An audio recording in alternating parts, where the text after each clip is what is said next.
Welcome guys. So I'm joined by Dan Ramsden. Dan, introduce yourself. Tell us a little bit about yourself. Niall and Darren, how are you doing? I'm good. So my name's Dan Ramsden. I've been a personal trainer for 15 years. So it means I started when I was really young. Really young. Got plenty of experience, done a lot of work on the gym floor. More recently gone into online, obviously, because we were forced into that with COVID and what have you. Just recently launched a new app. I come from various different sporting backgrounds, rugby league, a little bit of boxing, and more recently CrossFit.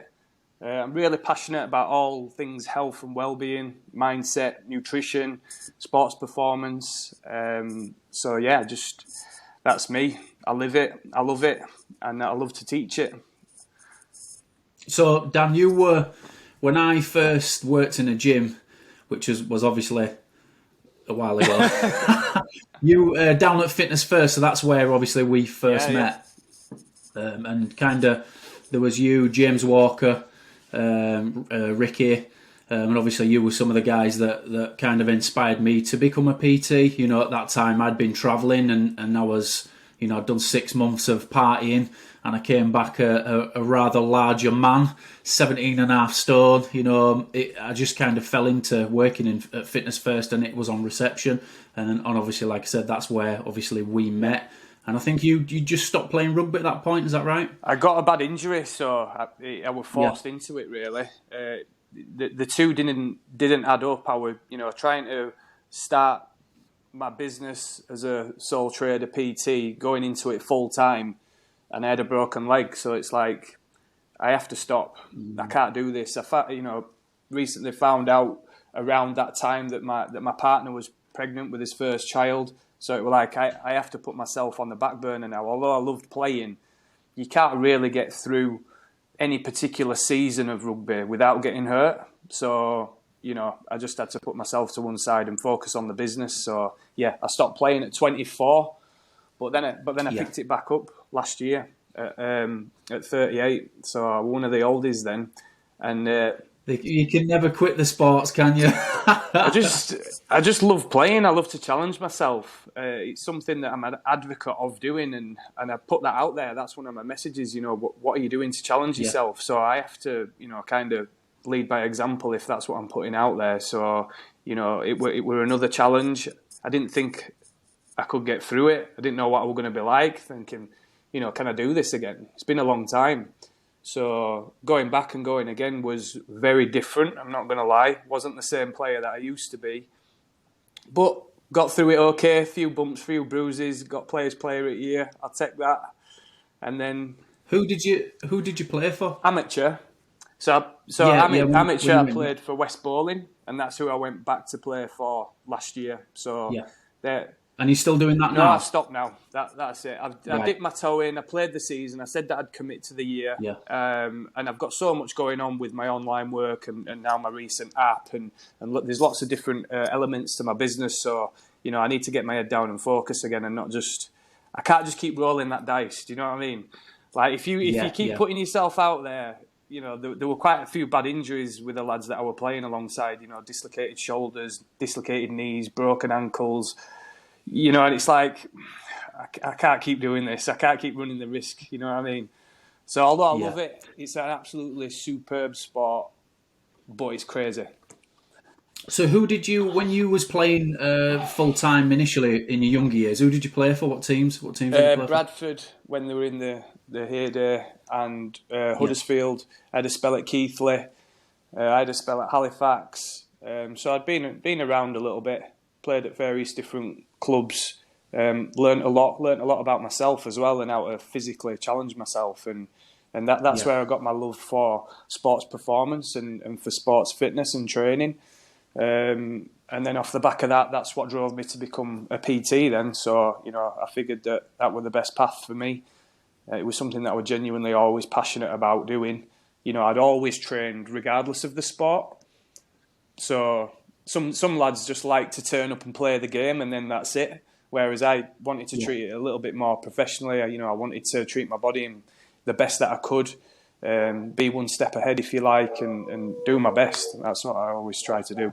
So, when you initially started playing rugby, was it your parents pushing you into it, or was it you that actually wanted to do it? no, there were no push, just the external push, if you like. My granddad always liked rugby, and my dad played rugby for years. He were playing for Bradford Northern alongside Brian Noble back in the day.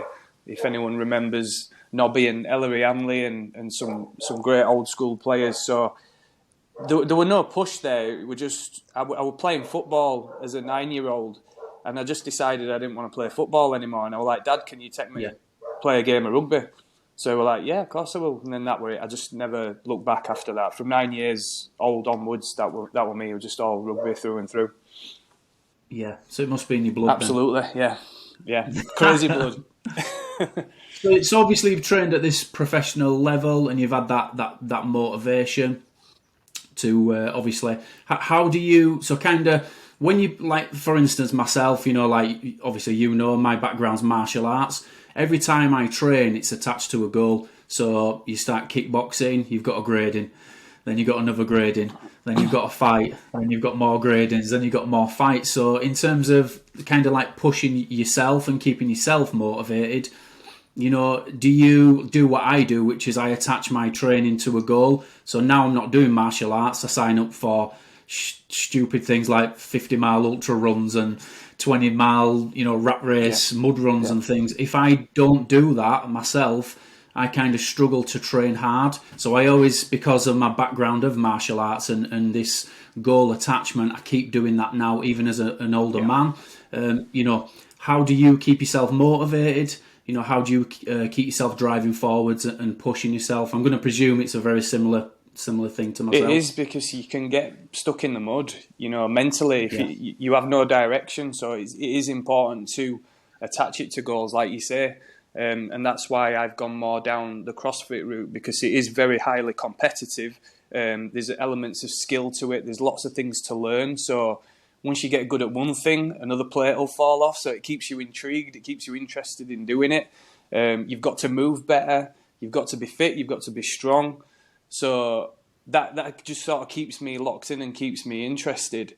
If you don't have that, I believe that it's just you're so blasé in your approach. But however, if there is an interim period of where I'm not specifically training for something, I just have a few non-negotiables, and that's what I try to deliver to my clients as well. It's like non-negotiables are: you get your daily steps in, you drink your water, you plan your nutritious meals, you're mindful of your overall calories, you're training 3 to 4 times a week anyway. Even if it's half-assed sometimes compared to your normal standards that you would if you were training for something, you still do it anyway, on repeat. Always train Mondays. Just these little non-negotiable things that are part of your lifestyle. And then it's like, okay, there's a goal coming now. Now I can apply it myself. So that's how I generally go about it. Yeah, so it's getting the basics down, doing the basics well. I think this is the issue with a lot of people today, is that they're not even getting the basics well. They're not getting their ass at gym, like I said. They're not getting the step counts in. They're not mindful of what they're eating. I did. So I started an 8-week program myself the other day, and there was about 12 people in the room, and I asked them all to tell me how many calories were in an Asda cookie. Obviously, not one of them got it right. The kind of variation of calories was massive. So, and like I said to people, people just don't have a clue what they're shoving in the mouth and how many calories, they're sticking in the mouth. So like he says, if they do the basics well, getting step counting, being mindful of what you're eating, obviously they're going to get better results if you're doing the basics well. Absolutely. Yeah. So what have you got any advice to people who are, struggling with obviously like motivation and kind of saying, I know I need to do this, but I'm struggling to do it. What would your advice be to them people? Write some things down. Write a bit of a wish list down, about some of the things that you would like to achieve. What's the thing? What's your bugbear? What is it that you're struggling with? Ask yourself some questions, and then start making some notes. Like, right, I'm sick of carrying this spare tyre. I know that I need to probably lose at least 10 kilos to be somewhere near a goal weight or an aesthetic look that I would like to achieve. Okay, we'll just double down on that. What do I need to do? And then you can start to reverse engineer all the steps that are involved in achieving that goal, and then put a date on it, stamp it. Right, that's me, and I'm going to lock myself in for this until then. And some people think that you've got to go absolutely insane and go crazy and fly out of the blocks, and you don't. The biggest thing is just the consistency.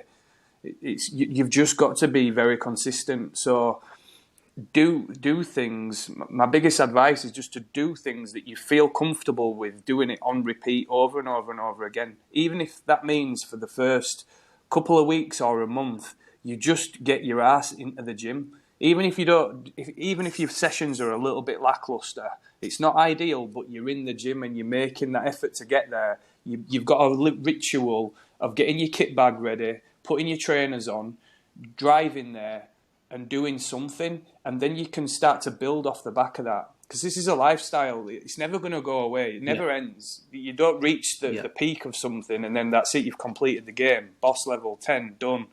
We've all got something to do. We've all got something to get better at. So just build momentum and make a start. Yeah, so imperfect action is better than no action at all. You know, like you said, just get to the gym, get through the door.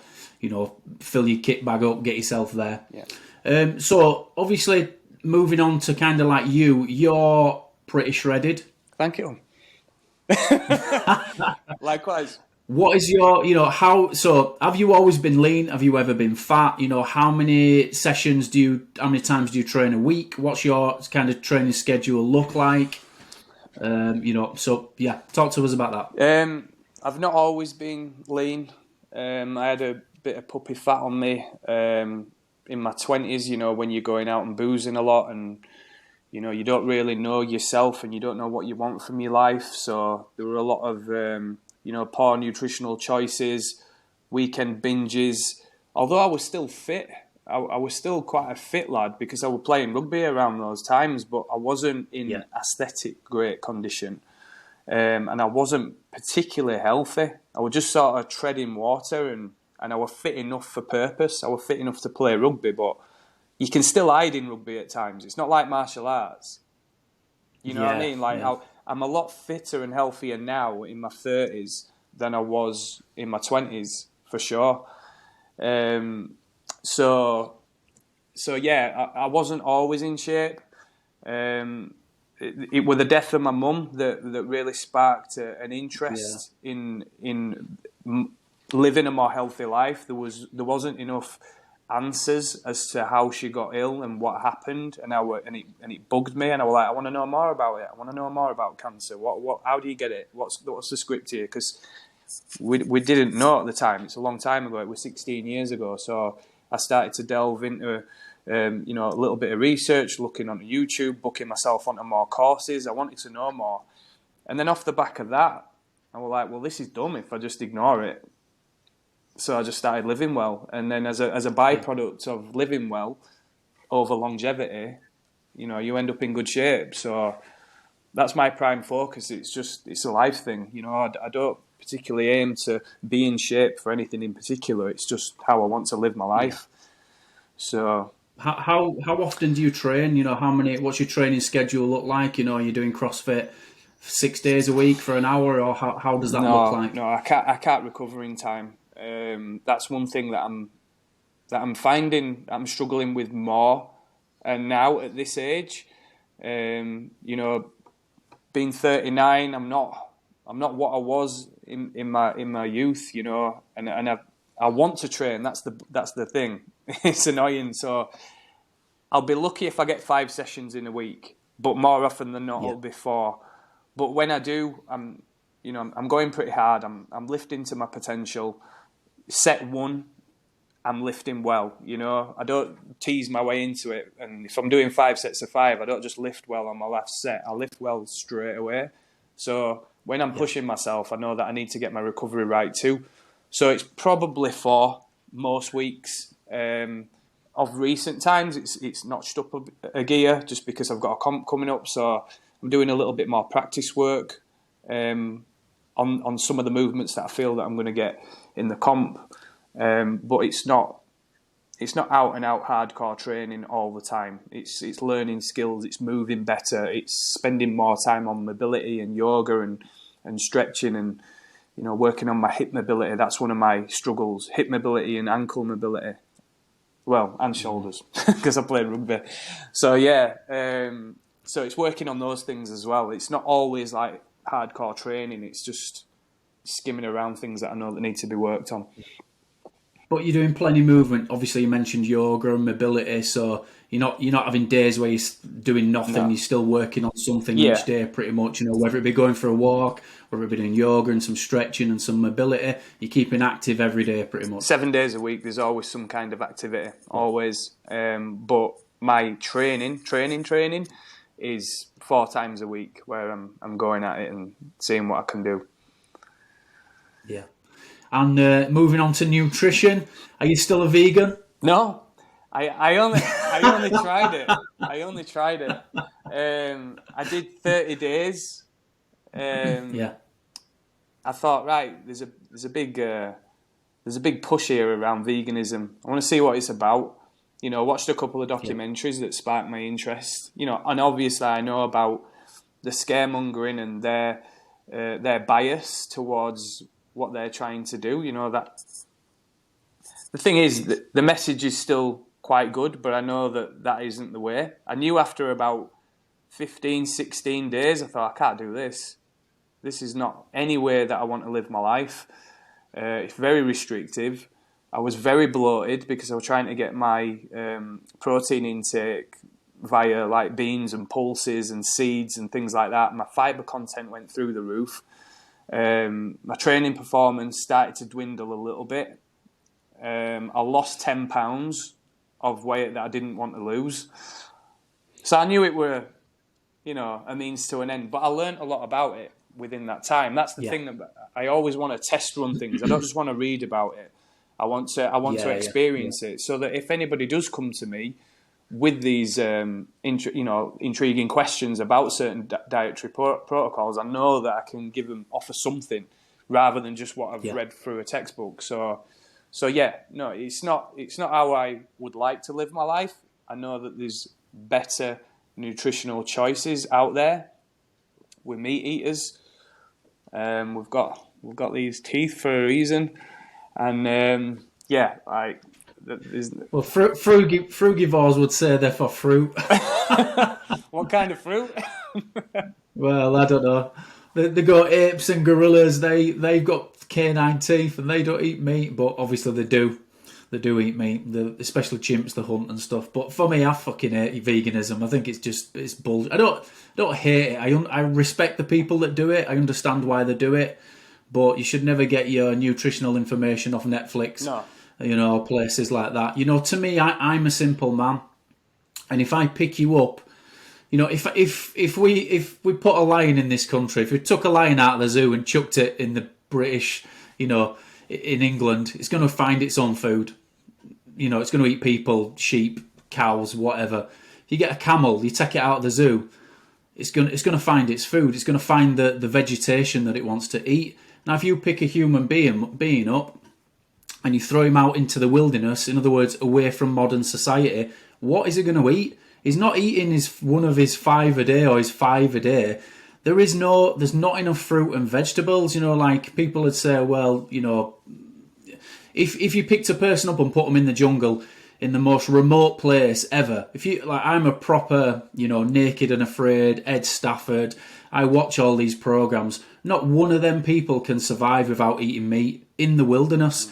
So that tells me that is eating meat and fish and obviously things like that. That's the natural human diet. There's no vegan tribes ever. They've never existed. You know, people would say, well, there is one from the 60s, but you can't really count that. And, you know, again, people go on these retreats and do ayahuasca and they're like, oh, I detoxed for 7 days. I were a vegan for 7 days. I'm going to keep being a vegan. And then I ask them the question, you know, the person who's doing the ceremony, do they eat meat? And they're like, yeah.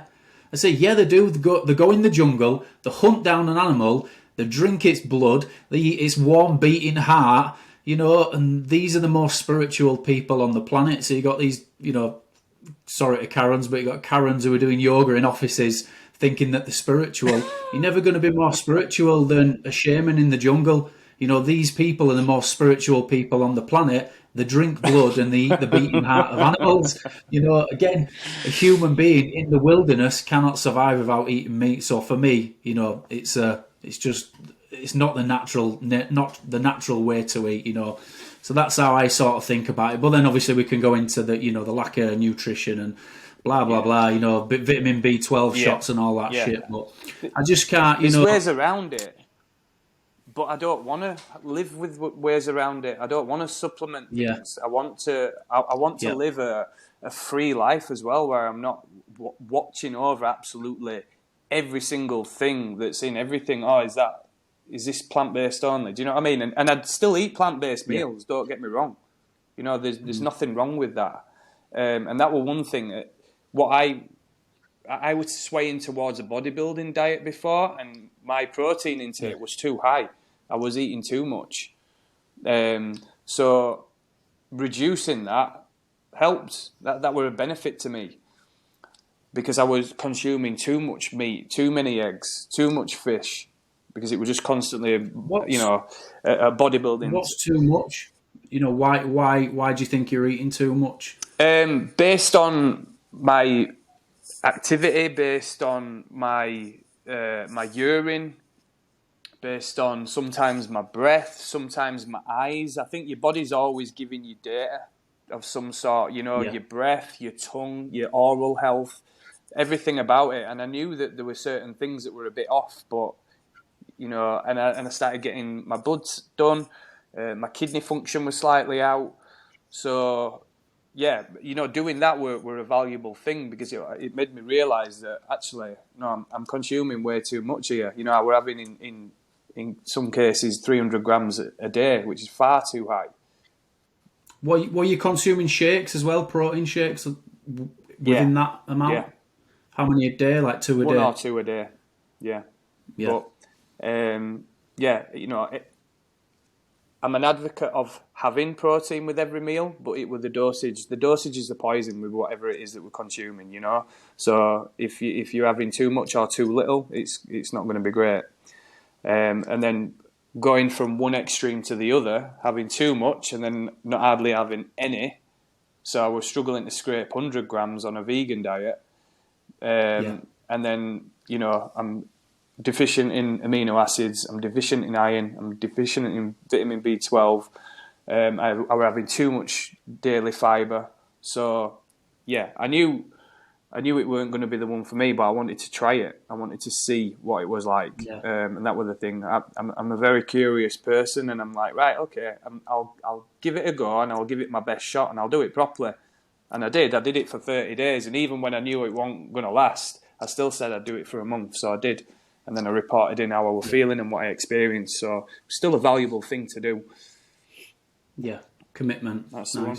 I think that's why a lot of the vegan athletes get injured. The lack of protein seems to be a common thing. If you look at all these top athletes, a lot of them seem to have issues. Even a lot of the celebrities, if you look at the vegan ones, they fall over and break the leg and stuff like that, very easily, So, yeah, it's a no from me. There's a girl that I know that she does CrossFit quite regular, and she loves her running, and she got stress fractures in her metatarsals. And I can only put it down to her nutrition, because she was doing the vegan diet. She'd been doing it for about 12 months, running common. Almost daily, and stress fractures in both feet on the metatarsals. So say no more. Yeah. What? So, kind of just going back to giving some advice to beginners, males or females. What's your sort of top advice to get people going with training and nutrition? Have you got any tips for, say, someone who's just starting on their fitness journey? It's very subjective. I'm not too generic in terms of certain just tips. I want to meet a person. I want to speak to them. I want to know what's going to make them tick. I want to know what they want to achieve and why they want to achieve it and what's stopping them from achieving it. Like you say, you're a simple person, you're a simple man. Training, eating good food, it's what we're designed to do. It's part of our evolution. We're designed to move and we're designed to eat good food. It ain't that difficult once you make a start. So what's stopping us? It's this. And it's more complex than just, here are my top 3 tips. It's like, yeah, you'll listen to it, but you're not even going to do it. You're not even going to action these top 3 tips that I just give you right now, because there's no value there. The value is you thinking about what's stopping you from doing that, and then what can I do to overcome it. So, sorry, I didn't answer that straight up and direct. No, it's good. I feel that there has to be some more self-exploration to look at, what's stopping me from doing it. Is it self-respect? Is it, why do we keep saying that we're too busy? Why do we keep putting ourselves to the back of the queue? Especially mums. I'm noticing that a lot with mums. They put their husbands and their kids before them. They're always last in the queue. And you can't be the best version of you when you do that. You're not going to be the best mum and the best partner, or the best at work, or whatever it is that you're trying to achieve if you don't work on yourself. I'm one of the most selfish people that I know, because I give loads. I give loads to a lot of people. So I have to look after me first. I have to sort myself out first before I look after anyone else, because I can't show up looking beat up and having no energy, feeling lackluster. No one's going to buy into me and what I'm about. So yeah, it's unlocking your mental triggers as to why you can't make a start. Why can't you do it? What's holding you back? Is it insecurity? Is it self-doubt? Is it self-sabotage? Like, what is it? Let's talk about it. I go down a bit more of a therapy mentor type route with my clients as well, because I don't want them just to get a 6-week or a 12-week program, do an amazing job with that, and then I see them in 12 months' time, and they're out of shape and back to square one again. It's a completely pointless thing. I know life can get in the way sometimes, but where were the fundamentals? Like we spoke about earlier, your daily ritual, like fundamentals that are just keep happening on repeat regardless. No one has a second thought about cleaning the teeth. You do it anyway, whether you feel happy, motivated, sad, whatever. You clean your teeth, train, eat good food. Like, that's just part of it. So creating good habits that you're going to stick to, basically. That's it. And don't shoot out of the blocks and expend too much of your willpower and of your motivation that that you can't keep up to. Enjoy it, enjoy the ride, enjoy the journey. It's a process, it's a lifestyle, it's forever, as long as you've got arms and legs. So just make a start and go slow with it and build momentum. Like I said, I say this to my clients, when we do a warm-up, send them to run to a post and back. It's like a 10-minute run. They complain about it, but I say to them, there's people out there with no legs that would love to run, and they'll just look at me and just start running. Exactly. And when you flip the switch and you come from a place where you're not feeling sorry for yourself, or like, we can do amazing things when we put our head in the right mindset. We can do whatever we want when we put our mind to it, and as long as you plan it accordingly, and you can. So you got to give your head a wiggle and just get going. I'll give you a little tip as well. If you are getting them running and they're slowing down a little bit, just say, I usually say, what would you do if a zombie were chasing you, or what would you do if a dog were running after you? They start running quicker now. Come on, there's always more. There's always more. Always. There's always more, pal. You know this. So, have you had any? So most people are like, you're a trainer, it's your job, it's easy for you to keep in shape, it's easy for you to keep training, blah blah blah. Have you had any obstacles to overcome throughout your life in terms of training? Have you had a blip where you've actually kind of fallen out of love with training, or or specific sports or anything like that? Have you had that time where you've really struggled to train? Yeah, absolutely. I went through a bout of depression actually.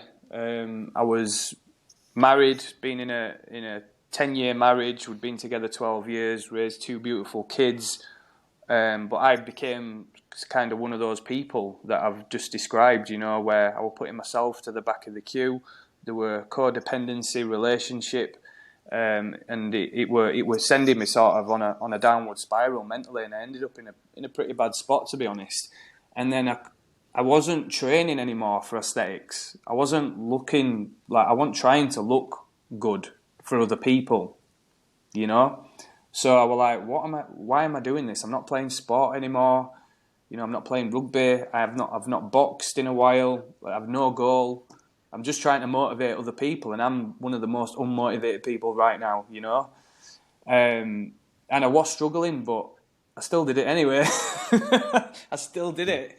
Like, even through the times of figuring it out, it was just to get the endorphins going and just to feel alive, because I was feeling very numb in a lot of things in life. So that was my daily thing, just to keep me up just a little bit, just to give me a fighting chance, And I think to avoid depression and things really spiraling out of control and going on antidepressants and things like that, you've got to give yourself a fighting chance. You've got to eat good food, and you've got to move, and you've got to train regardless, like, whilst you're figuring it out. Like, don't try to figure it out away from it. Keep doing it and figure it out, and just do it on repeat. Even if it's lackluster, even if it's, you feel very unmotivated, just keep doing it. Don't stop. So yeah, I've been there, and it weren't a nice place to be. However, I don't regret any of it, and it's made me who I am, and it's made me better at my job. It's made me help to offer other things. I did a lot of therapy during that time. I refused to go on antidepressants, so I did a lot of therapy. I did a lot of work on myself, which I think we all should look at doing. And then that helped me to become a better coach. There's more to it than just lifting weights. It's helping to support somebody through their health journey, which is, there's more to health than just eating good food and training. But that is an essential, but there's more to it than that. So, yeah. So again, sort of just comes down to consistency, don't it? Just getting it done. Always. When you don't want to do it, do it. I've seen a quote the other day. It says, if you think going to the gym will solve all your problems, you're right. And music. But, yeah, we'll apply that to movement and exercise, If any of my friends are feeling down and depressed, get them up a mountain. Yeah. It's the way. Get closer to God, get up there, get some fresh air, get some movement in, You cannot, me personally, and I know it works for a lot of people, because obviously, Dan, you're in the same position as me, a lot of broken people will come to you. They've been divorced or something's happened and they're just not happy. They want to change it, so they come and they start training. Obviously, people understand that training is going to make them feel better. If you look better, you're going to feel better as well, if you're unhappy with how you look. But, yeah, woods and mountains, even if it's just going for a walk, like you said, you don't just have to lift weights. Just get out and do some movement. Put your device down. Stop scrolling. Stop looking at other people, thinking that they've got a better life. Don't do that. If I had it once with a client, and she was saying, I want to look like her, and showed me, and I was like, okay, no offense, but it's a bit of an elusive goal. You can't just look like somebody else. But what? How do you feel when you look at her? And she was like, what do you mean? I went, just stop a minute and think about it. How do you feel when you view her content? She went, I feel pretty shit, actually. I went, all right, remove her. Don't look at her no more. She's not good for you. Just get around the things that are good for you, that feed your soul and make you feel better. And then by default, you might move towards looking like that person anyway. Comparison is the thief of joy. Absolutely, mate. Absolutely. But yeah, I think yeah, you're right. There's a lot of that. People looking at, I'm not fit enough. I'm not lean enough. It is good to consume other people's content, like you said, if it's motivating you. But if it's making you feel like shit, it's probably take them off. That's probably a really good tip for people. Yeah, if they're not actually helping you, if they're just posting pictures of themselves. You know, their library's just full of selfies, looking hot. Well, you're not actually helping anybody. You know, if the content was there for the people, like, go out and help someone. Tell them how you did it. Tell them how you maintain it. Tell them sometimes when you struggle, because we all do. And if the content that they're putting out there is not useful to you, don't follow it. That's no good. So yeah. Good advice, Dan. Good advice. Right. Any final words? Any final bit of wisdom? Final wisdom. Caught me off guard there. Yeah, I know. Putting it on you. Try to live a life of abundance and joy and laughter and love, and remove toxic energy and food from your life. Remove the people, remove the food, step into the light, and go and enjoy yourself and get over yourself. Like, stop being so serious. Like, enjoy your life, smile, love, laugh. That's it. What else can you want? Beautiful, Dan. Beautiful words. You sound like one of them shamans that eats beating hearts and drinks blood. There you go. I'm just about to go do that now. That's what happens when you eat meat. That's it, mate. Right, thanks, buddy. You're welcome, Cheers. mate.